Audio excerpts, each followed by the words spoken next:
Sebuah rekaman ramai beredar di media sosial Telegram pada Kamis 9 Maret 2023. Dalam rekaman tersebut memperlihatkan kondisi nasionalis Ukraina yang tertekan di dalam parit mereka sendiri.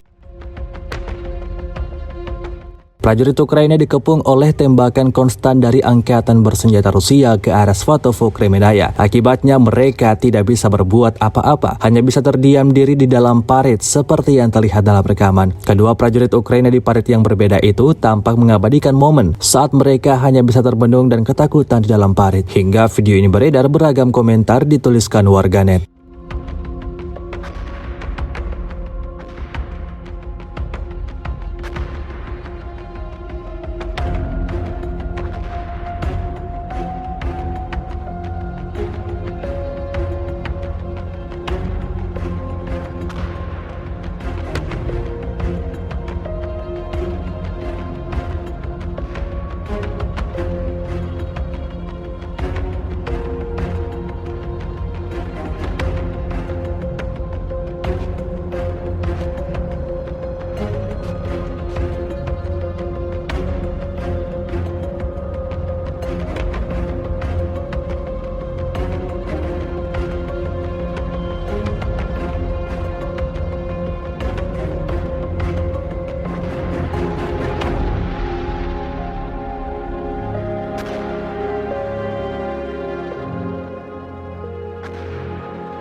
Terima kasih sudah nonton.